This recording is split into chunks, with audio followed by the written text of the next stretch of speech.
Hai, kembali lagi bersama saya Ruby Herman dan saya nggak sendirian, saya bersama dengan Priska. Iya. Yeah.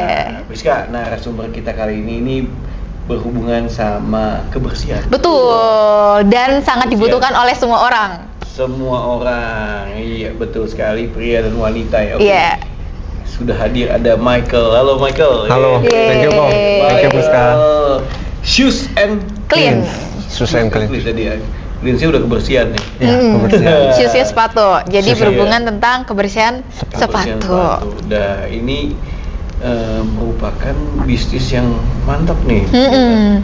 Ya, kita bakal kupas tuntas. Nah, gimana dan kenapa awalnya Michael, tapi perkenalan dulu nih. Oke. Tapi jangan tegang Mike. Oke, lanjut kita ngobrol. Silakan Mike. Kenalan dulu. Perkenalan ya.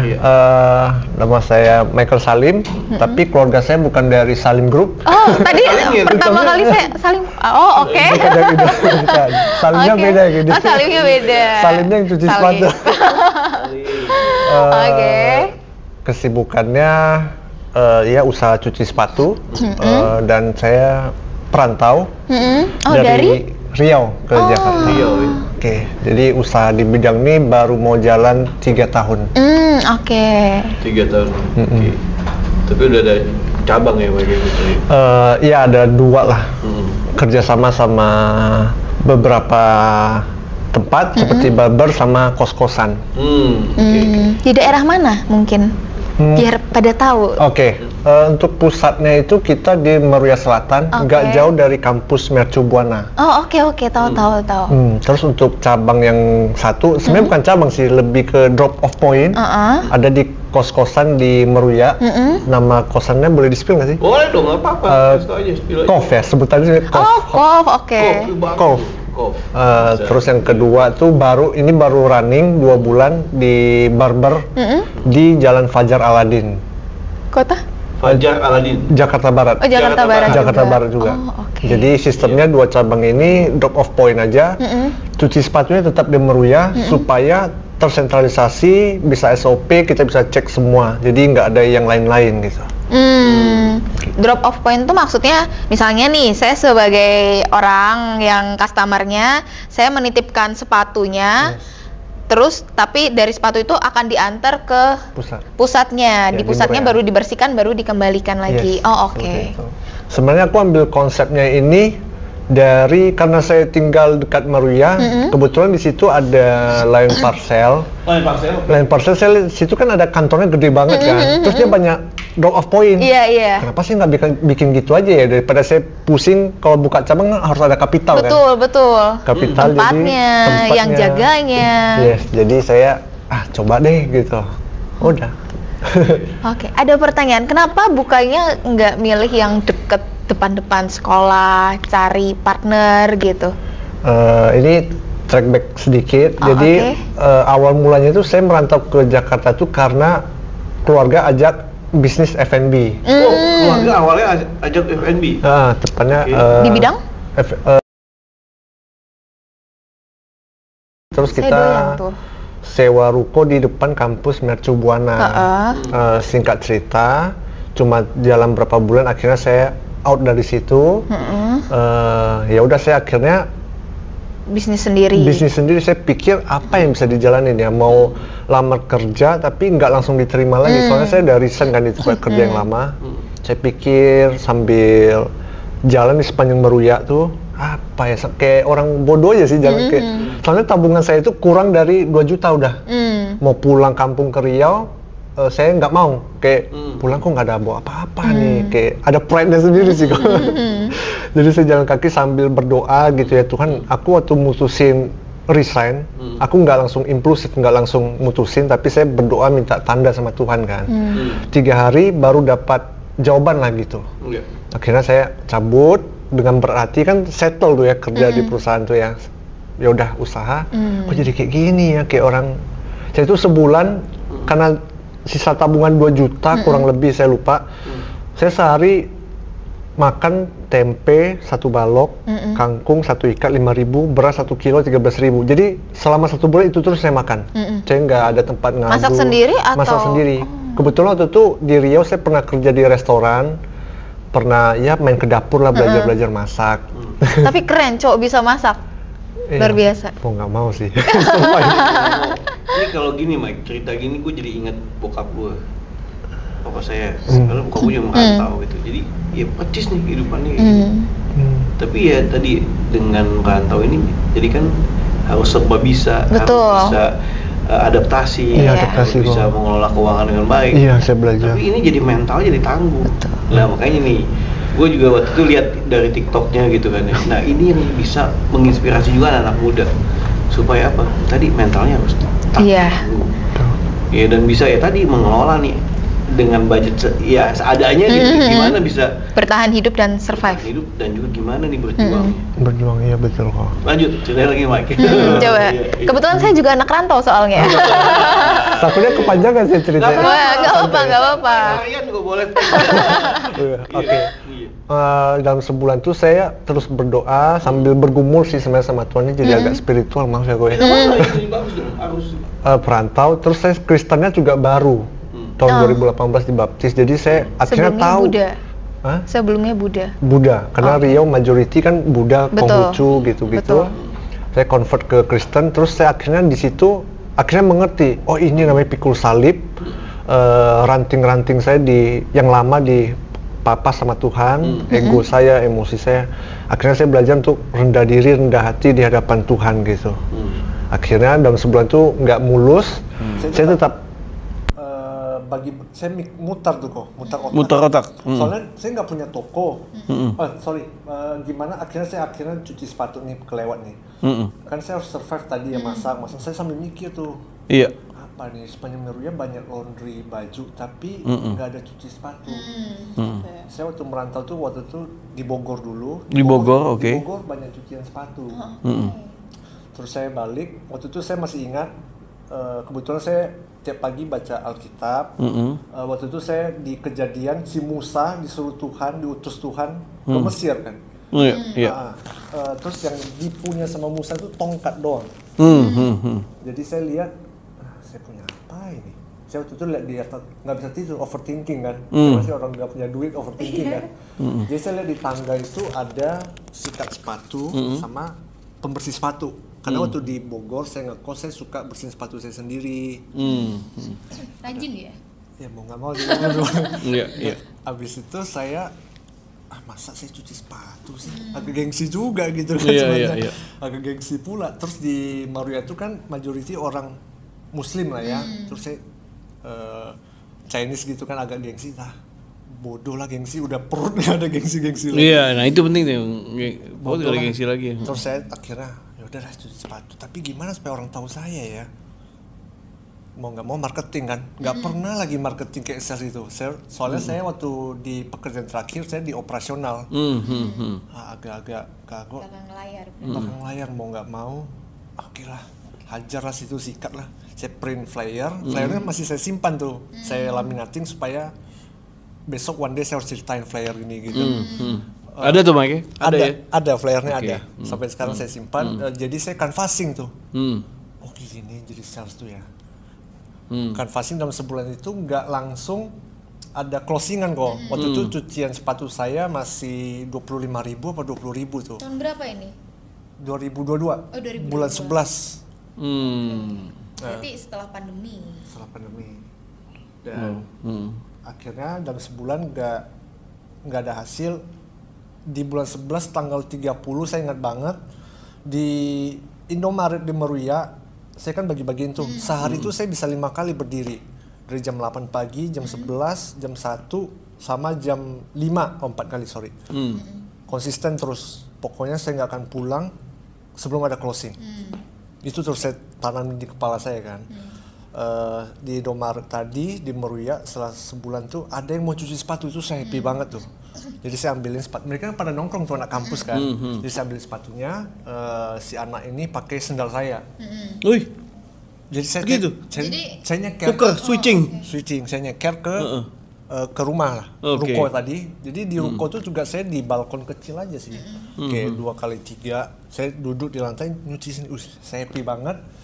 Pada saat itu kayak, sebulan akhirnya closing juga tuh kayak Iya. beda banget walaupun kayak berharga banget. Soalnya kan tabungan berkurang terus kan, walaupun buat makan, buat operasional.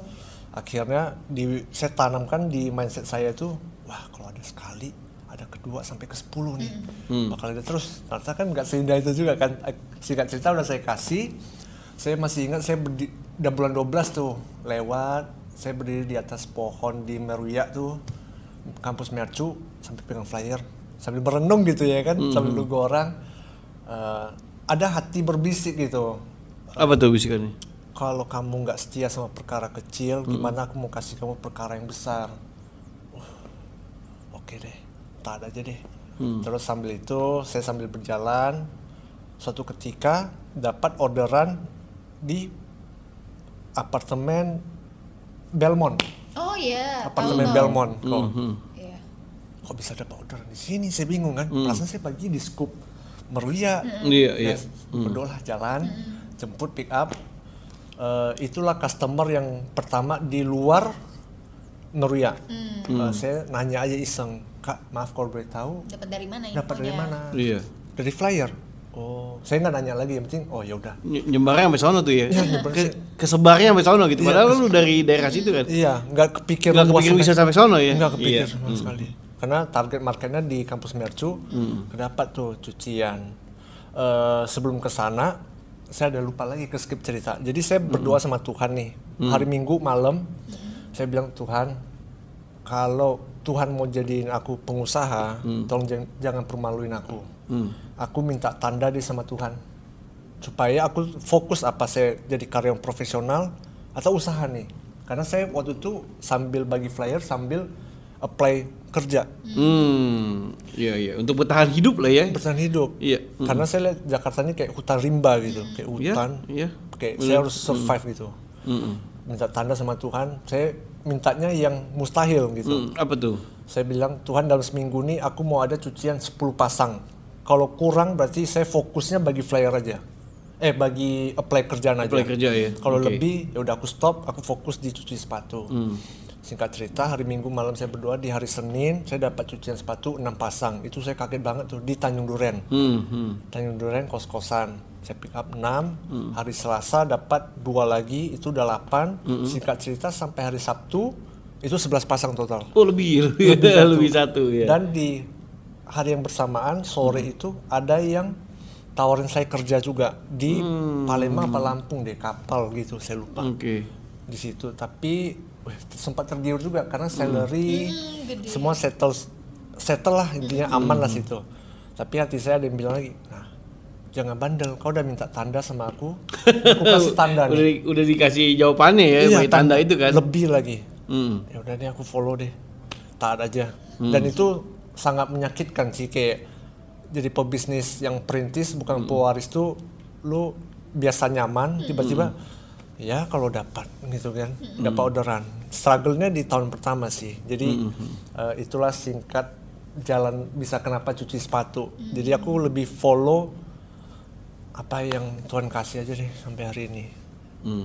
Gitu. Nah sekarang udah punya karyawan banyak lagi ya?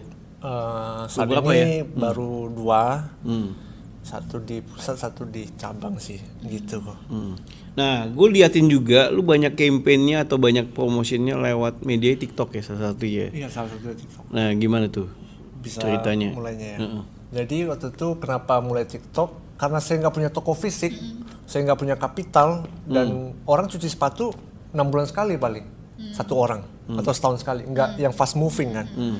Jadi saya mikir ini yang cuci sepatu orang-orang ini banyak pilihan di Jakarta. Saya kan lihat kan di Google banyak ternyata di Jakarta ya. Ya banyak yang bisnisnya ini ya. Bisnisnya mana mereka punya kapital, dan saya mutar otak tuh apa yang nggak ada orang ini bikin. Terus ternyata ownernya ini nggak stand out di sosial media, nggak muncul. Sebenarnya saya juga nggak pernah, dan saya benar-benar malu banget kan. Gaptek lah, orang operasional kerja di operasional, tiba-tiba main di sosmed. Saya gaptek juga kok. Mau nggak mau saya belajar main sosmed dulu, bikin gambar before after gitu-gitu terus. Saya lihat, akhirnya saya belajar ngomong di depan kamera gitu. Waktu itu saya anggap Instagram saya itu toko fisik saya. toko digital. Bangunnya awalnya di Instagram, kemudian saya ikut beberapa kelas digital marketing gitu untuk belajar, karena saya nggak punya mentor, nggak punya teman untuk tektokan, tukar pikiran nggak ada. Jadi saya ikut kelas, waktu itu gratis dulu karena kurang kan, ikut gratis, habis itu bisa berbayar. Nah dari Instagram saya tampil, kayaknya masih ada yang kurang nih. Saya lihat kan, kayaknya perlu TikTok kok orang algoritmanya lebih rame nih. Iya. Akhirnya singkat cerita saya berjalan, bangun TikTok itu saya bangun baru 2023 sih belajarnya. Cuma karena kita sering konsisten, jadi mulai kebaca polanya gitu. Saya belajar sebenarnya otodidak juga sih. Dia lihat, belajar, oh ya udah gitu jalan. Akhirnya belajar bikin konten. Dari bikin konten saya lihat, oh ternyata video editing juga perlu bagus, perlu ada gimmick map gitu-gitu. Belajar dari situ. Nah, termasuk gue salah satu yang lihat dari TikTok. Lihat dari TikTok, wih, iya kan? TikTok jadi kolaborasi. Iya, penasaran, ketemu juga gitu, nggak sengaja ketemu. Nah, ya yang gue mau sampaikan juga kepada penonton ini juga ya, Pas ya, bahwa yang tadi ya dengan keadaan apapun ya kita harus ya berjuang gitu dan bisa memanfaatkan atau memaksimalkan kayak platform media sosial tadi nih. Iya kok. Gitu. Ya akhirnya kan banyak dapat klien dari TikTok. Beberapa juga ada, majority karena base-nya di Instagram online. Orang tahu, saya kan juga kirim setiap customer saya yang setelah cuci sepatu, saya bikinin Google Form untuk penilaian saya, kualitas servis, dan mereka tahu saya dari mana. Supaya karena saya nggak punya teman sparring bertukar pikiran, saya nggak tahu kurangnya saya. Jadi saya kirim Google Form, biasa customer tuh suka kasih masukan, kritik, dari situ saya evaluasi. Perbaikan. Tapi dari sekian banyak Google Form yang dikirim, misalnya ada 500 nih, dari 500 yang mengisi Google Form berapa? Karena kan banyak orang yang nggak terlalu rajin ya mengisi feedback gitu. Betul. Saya cara kasih reward ke mereka, jika mereka isi Google Form ini, next mereka dapat diskon 10%. Wah, ya lumayan lah bisa. Jadi saya memposisikan, ya saya kan malas juga ngisi-ngisi, tapi kalau ada, bener. kailnya, ya lumayan lah 10%. Lumayan lah ya. All treatment, jadi gitu. Jadi untuk presentasinya, saya nggak bisa ngukur sih, cuman majority sih isi ya, karena ada muncul notif gitu. Ini bagus nih, ide bagus ya dengan menggunakan Google Form. Iya, karena harus ada alasannya. Iya. Dia harus isi, karena saya bukan tipe orang yang akan mengisi gitu. At least ada pancingannya gitu. Tapi dengan isi Google Form otomatis jadi database tuh. Iya. Kan? Ada database. Secara langsung jadi database dan bisa ngisi, ya jadi bisa ini ya. Bisa follow up terus. Bisa follow up terus, engagementnya kuat ya itu salah satu strategi juga ya untuk ini kan. Tapi yang gue lihat ya dari sisi kemasannya, terus hasilnya ada plastiknya, nah itu gimana lu? Itu kan modal juga tuh untuk cetak tuh. Iya, awal-awalnya tuh sebenarnya kan saya terus berkembang sih. Kalau awalnya plastiknya nggak seperti itu. Ini plastiknya keren loh, kayak yang eksklusif gitu loh. Oke. Awalnya tuh sebenarnya plastiknya cuma plastik klip juga, cuma warna putih. Transparan ya? Enggak, putih susu gini. Putih susu Terus gitu. saya nggak tahu ternyata plastik klip tuh bisa disablon. Dulu jadi cuma plastik bening, plastik putih susu, terus saya tempel stiker. Awalnya gitu. Gitu. Terus saya waktu itu pernah dapat customer di beberapa gedung kantor yang gede. Terus saya lihat mereka tenteng plastik saya. Terus saya pikir gimana supaya orang tahu dia habis cuci sepatu. Iya. Karena saya waktu itu masih sepi, jadi saya muter terus otak saya tuh gimana ya. Ada nggak yang bening? Saya lihat, wah ada yang bening. Cari, kalau tempel jelek banget. Akhirnya sablon ada, ternyata saya baru tahu ternyata bisa disablon. Ya udah saya sablon. Biar kelihatan mereka kan tenteng tuh naik ke kantor, laundry sepatu. Jadi otomatis brandingnya kemana-mana ya? Iya, terus teman-teman kantor pasti, lu cuci sepatu di mana?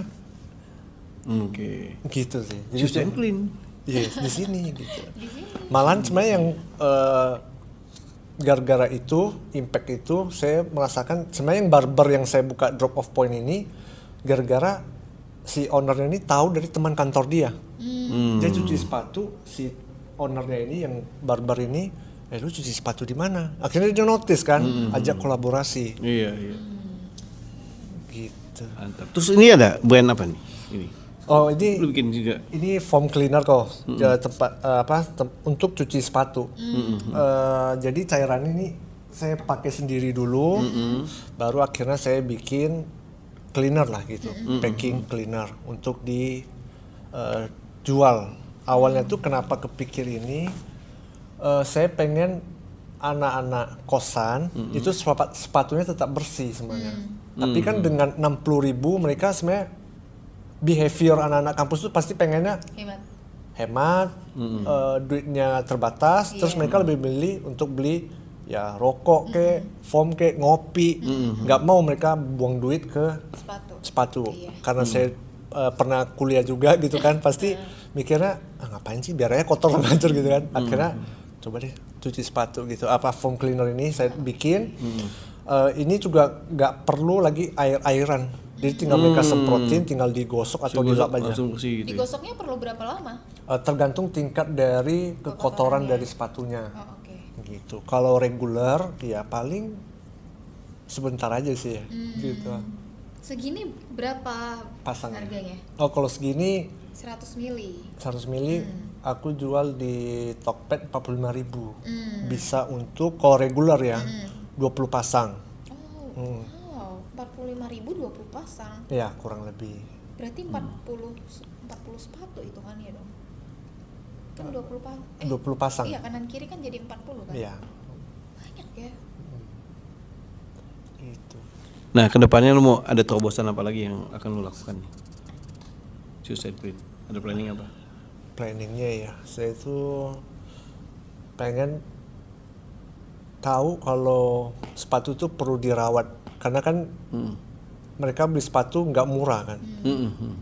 Jadi Susan Cleans hadir untuk take care dengan mereka punya banyak pilihan deh cuci sepatu yang lebih bersih banyak, lebih murah banyak. Tapi saya nggak jual lebih murah, tapi saya menjual value-nya adalah kalau cuci sini sepatu lu aman, bersih, nggak kayak baru. Karena kalau kayak baru tuh ekspektasinya lebih sekali kayak keluar dari ya nggak mungkin lah ya, namanya second ya kan. Iya. Tapi udah pasti lebih baik dan aman. Gitu. Iya. Jadi saya tuh pengen bisa punya beberapa drop off point supaya teman-teman barang-barangnya tetap bersih. Gitu. Dan yang lain buat drop off point kan jadi nggak usah berbisnis itu, tapi bisa terkoneksi atau berkolaborasi dengan itu ya. Bisa. Gitu. Iya. Good. Oke, mantap. Nah, apa ini menjadi core value-nya dari Shoes and Clean nih? Sebenarnya yang tadi yang saya bilang ya, yang lebih bersih, murah, banyak, tapi yang terpercaya dan trusted dan yang cepat, ya mungkin Shoes and Clean bisa menjawab itu. Karena teman-teman sepatunya saya tahu ada yang puluhan juta, ada yang sekian-sekian. Ya pasti aman sih gitu, karena kita benar-benar take care, kita anggap itu seperti sepatu kita sendiri, jadi kita rawat gitu. Oh, jadi ini selain bisa cat bisa kulit? Bisa. Oke. Gitu. Mantap. Ada lagi Mas ingin tanyakan? Ada sih, tadi waktu cerita yang pertama kali, karena mungkin kan ada banyak anak muda yang struggle di luar sana juga ya, gitu. Tapi tadi saya ngedengar ceritanya Ko Michael di awal kan meminta petanda sama Tuhan dan membaca Alkitab setiap hari. Nah, itu memang sudah terbiasa dari sejak kecil dengan melakukan rutinitas itu, atau memang karena kepepet dan akhirnya ya udah deh aku berdoa aja gitu. Karena biasanya anak-anak muda mungkin gitu kan kadang mengingat Tuhan ketika sedang kepepet gitu. Nah, kalau Ko Michael gimana? Oke, sebelumnya disclaimer, aku nggak mau di branding religius, tapi aku spiritual. Aku pernah ngalamin Tuhan beberapa kali. Sebenarnya sebelum saya merantau itu, saya tuh pernah 2 kali hampir meninggal lah. Karena background yang kurang bagus di masa lalu. Terus waktu saya merantau, saya sebenarnya waktu itu ada momen saya tuh waktu itu dikirim ke site ke Suralaya. Suralaya itu daerah Banten sana kok. Waktu itu saya masih kerja. Saya tuh sering ngalamin hal-hal yang ya kalau orang bilang dunia goib gitu. Karena waktu itu saya belum Kristen nih ceritanya. Tapi saya sering sakit, tiba-tiba muntah, kan ditambang gitu-gitu kok kerjanya. Saya waktu itu belum ngerti. Cuman waktu itu roh atau jiwa saya itu lemah sebenarnya. Secara mungkin saya ketawa sama kalian, tapi sebenarnya jiwa saya itu kosong. Jadi katanya nih hal-hal negatif tuh nempel, gangguin lah gitu. Akhirnya waktu itu saya sakit 3 hari, jam 12 siang itu saya demam. Pas maghrib itu saya sehat, 3 hari berturut gitu. Terus teman saya bilang, kayaknya kau ini ketempelan. Ketempelan apa itu? Aku bilang kan, ya ada hantu nempel. Oh terus gimana? Dibawalah ke orang-orangan gitulah. Orang-orangan, oke. Tapi bukan orang pintar, tapi bukan dukun yang kayak cus-cus gitu. Saya ingat banget waktu itu saya nyampe di depan rumah dia, si omnya ini bilang kalau kau berdoa, Tuhan mana yang kau sembah? Karena waktu saya merantau itu, saya beberapa kali ke gereja temani kakak saya di BSD. Cuma saya belum percaya. Oh masih Buddha. Masih Buddha tapi nggak Buddha juga. Oke. Pokoknya belum percaya Tuhan lah, cuma ikut-ikut aja. Udah, habis itu oke lah. Dia bilang kamu harus milih Tuhan mana yang mau kamu sembah. Soalnya doa kamu nggak nyampe. Saya bingung, saya aja nggak pernah berdoa gitu kan. Karena waktu itu masih ya rebel, kacau banget lah. Singkat cerita, kakak saya waktu itu, saya nggak cerita ke siapapun. Yang penting saya udah sehat dah, kerja aja lagi gitu kan. Saya sering waktu itu di lokasi itu suka digangguin lah sama roh-roh gitu. Saya nggak terlalu peduli, cuman memang terasa sih saya waktu itu. Akhirnya ada bunyi tiba-tiba di mes. Terus saya pernah tiba-tiba dimunculin kayak roh gitu warna hitam. Tapi itu sekali seumur hidup saya lihat kayak gitu. Dah, habis itu gimana saya akhirnya menjawab spiritual itu. Karena digangguin itu, waktu itu kakak saya ajak saya ke gereja dia di Christ Cathedral. GBI GBI dan GBI kan puji-pujiannya bahasa Inggris lah gitu-gitu. Nah bahasa Inggris saya nggak bagus. Saya pergi ke gereja dengan jiwa saya masih hancur lah. Saya bukan mau cari Tuhan karena temani kakak saya aja. Dia suruh temanin. Saya datang gereja waktu puji-pujian itu tiba-tiba saya nangis. Saya nangis kenceng. Kakak saya lihat kakak saya. Saya kayak bingung kok saya nangis gitu kan. Singkat cerita setelah selesai pujian khotbahnya itu pendeta tamu luar negeri, orang bule, saya ingat banget. Cuma saya nggak tahu dia preaching apa, saya nggak tahu tuh. Terus yang mau didoain nggak ada. Saya pun lupa hari ini apa. Cuma waktu itu udah selesai, si pendetanya bilang yang mau didoain maju ke depan. Kakak saya suruh maju, saya nggak mau. Nah, karena dipaksa-paksa saya maju. Waktu itu dia tumpang tangan ke saya. Saya nangis kayak hancur banget lah. Tapi saya nggak tahu dia bilang apa, sampai sekarang saya nggak tahu. Karena bahasa Inggris. Bahasa Inggris saya nggak ngerti, yang penting aduh kok nangis banget ya. Nggak tahan gitu, keluar semua. Setelah keluar dari situ saya mulai penasaran apa yang terjadi sama saya. Kakak saya juga nggak ngerti, nggak tahu gitu. Saya nggak punya tempat untuk apa yang terjadi sama saya gitu kan. Nah dalam setahun itu, tahun 2018 sampai 2019, ya saya mulai mencari jati diri saya. Saya tahu lah, ini kenapa ini kan berdoa, tapi saya nggak tahu berdoa gimana gitu kan. Saya dari Bogor pergi lagi ke BSD tempat kakak saya 2 kali doang sih. Habis itu Tuhan pertemukan saya, teman kerja sih, sebelahnya itu mbak-mbak ini orang Kristen. Saya nggak tahu waktu itu dia Kristen karena majority di perusahaannya orang Muslim. Dia lagi pakai headset kerja. Saya nanya, Mbak, dengerin lagu apa sih? Aku bilang gitu kan. Ini lagu rohani kata dia. Jarang loh ada orang tiba-tiba nanya. Oke.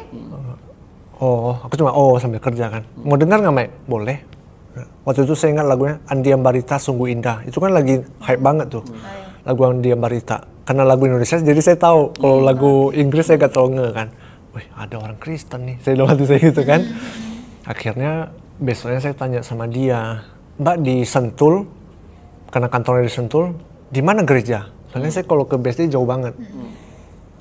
ada nih dia searching di sini. Oh tiap minggu jam segini, oke, saya nggak ke base karena capek banget. Jadi saya gereja di situ, saya duduk paling belakang liatin aja khotbah gitu. Balik lagi, Mbak punya Alkitab nggak? Saya boleh pinjam nggak gitu kan? Dipinjamin. Dia nanya buat apa?